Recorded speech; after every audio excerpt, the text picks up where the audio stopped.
You didn't give them permission. You already did. Not in one moment, not in anything you can point to. It happened in the seconds between seeing something that bothered you and deciding to keep moving. That's the whole story. Not their story. Yours. Most people talk about manipulation like it's happening somewhere else. To someone less informed, less aware, less like them. They use the right words, the careful framing, the comfortable distance of the third person. Society is being manipulated. People are being misled. You know the words, you've said them, and saying them feels like something, like proof, like you're on the right side of the line. And knowing that, feeling like you're above it, is the first thing they count on. Here's what this actually looks like. Not in a documentary, not in theory. Tuesday morning, your apartment. Before you've said a single word out loud, you pick up your phone before your feet touch the floor. Not as a decision, as a reflex. Something inherited from every morning before this one. You see something, a headline, a post. It lands somewhere between unsettling and infuriating. You feel it, and then you scroll past it. That moment, that one small surrender, is not nothing. It's the mechanism in its purest form. If your first thought right now is, "That's not me," stop. That thought, that's specific, automatic push toward distance, is exactly what we're examining. Not as an accusation, as a pattern. The first response to real exposure is always separation. We move away from the mirror before we've fully looked into it, and the reason isn't weakness. It's that some part of you already knows what you'd see. Let's make this concrete. At some point, you encountered information that shifted something real in you, about a company, a system, something you interact with every day. You felt it land, you thought, "This matters." And then over the following days, you forgot it. Not intentionally. The next thing came, and the next. The feed moved and you moved with it. This is not information overload. This is infrastructure. The volume isn't accidental. The speed isn't careless.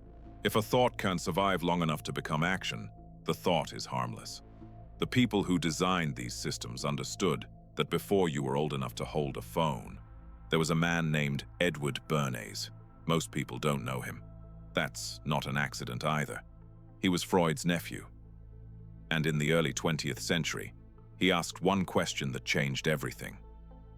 What if you could use this, not to heal people, but to move them? He called it public relations. He invented the concept. Then he wrote a book called Propaganda, not as a warning, as a manual. In it, he wrote that the conscious manipulation of the organized habits and opinions of the masses is an important element in a democratic society. That those doing the manipulating form an invisible government. He wrote that in 1928. The book is still in print. Nobody banned it. Nobody had to. This information has been available your entire adult life. Freely, openly, and you are exactly the same person you were before you knew it. So the question isn't whether you're informed. The question is what information has ever actually cost you. Think about the last time something genuinely clicked for you, when you understood something real about how power moves, how attention gets sold, how agreement gets manufactured without anyone asking for it directly. Now think about the morning after. Not what you felt, not what you said to someone, what changed in how you lived. Most people, if they answer honestly, and most won't, the answer is nothing. A conversation maybe, a post, a knowing look, and then the same phone. The same apps, the same Tuesday. That gap between knowing and changing isn't a personal failure. It's a design feature. You didn't forget it because you're distracted. You forgot it because forgetting was the path of least resistance, and every system around you was built to make that path feel natural. You were never meant to do anything with the information. You were meant to feel like you had. That feeling of clarity, of being the person who sees it, was always the product being sold. Not a side effect. The product. Because the manipulation isn't a villain in a room. It's not dramatic. It's not even hidden. It lives in the specific ratio of outrage to comfort your feed has learned you'll tolerate, in the fact that content making you feel smart performs better than content asking something of you. In the frictionless return, the way going back costs nothing every single time. You didn't design that ratio, but every time you came back, you voted for it. The system didn't change you. It found what was already there, the desire to feel aware without paying the price of being responsible. And it built a mirror that flatters it. This isn't entirely something being done to you. Part of it is being done by you, consistently, voluntarily. Think about the energy you've spent on understanding all of this. The reading, the conversations, the careful explanations to people who didn't quite see it yet. Now measure what that produced. Not what it felt like it produced, what actually moved. Criticism is the most comfortable form of non-participation ever designed. You can be completely right about every mechanism, every name, every detail, and that rightness asks absolutely nothing of you. You know that. You've known it for a while. The honest answer to why you keep choosing clarity over cost, the answer that doesn't feel good, is that clarity has always been enough to feel like action, without requiring any. Here's what I haven't told you yet.